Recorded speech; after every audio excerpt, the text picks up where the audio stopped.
This video will show you how to replace the agitator drive coupler or drive bell on a GE washer that the agitator has started slipping. If you can slip this agitator around in circles with it not running, then it's slipping and needs to be repaired. You replace this part and that'll fix it so it'll agitate again and wash your clothes better. I'm using a belt to slide underneath the bottom of the agitator so I can remove it with it. It's just snapped down, so you can't just pull it up by hand, so I always use a belt. But use something to slide underneath there and get it towards the middle, and then hold it with both hands so you can make sure you're not going to snap it up into yourself and hurt yourself. Just give it a real swift jerk and it'll pull it right up just like you saw there. Now go ahead and remove the agitator assembly out of the way. And now you've exposed the drive bell. You can see it just spins around. It shouldn't be doing that. It should be locked in place.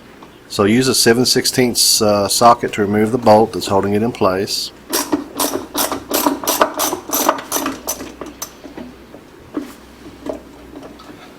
And once you've got the bolt removed, you just pick up the agitator coupler or bell.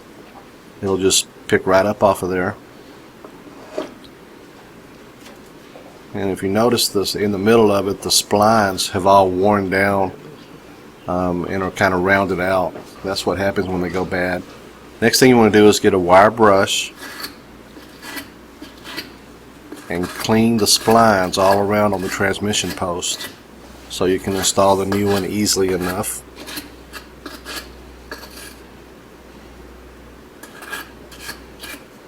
There's a lot of plastic that had ground into the splines there where it wore off at.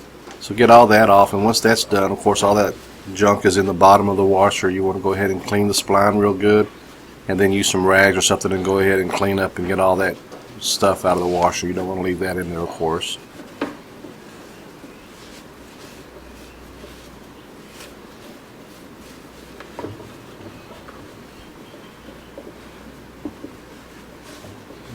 Fairly clean.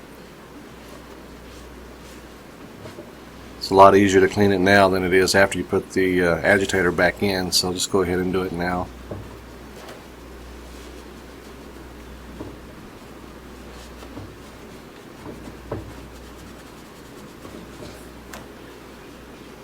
Next, go ahead and open up the package. You should have gotten a new drive coupler from your parts place by giving them the model number from your machine, so you have the right one.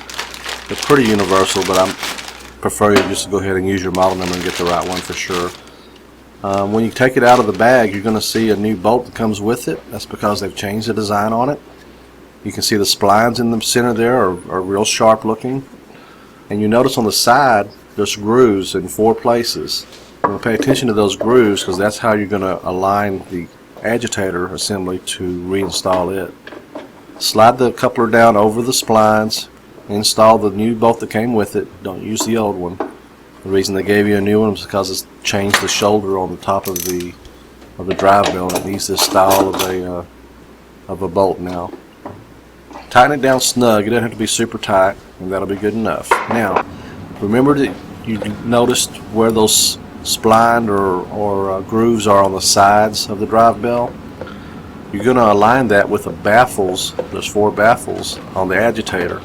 So align that up when you're sliding it down, and once you slide it down, you should be able to snap it down over it in place. It just snaps in place. I'm going to go ahead and give it a couple of real good shoves to make sure it's all the way down.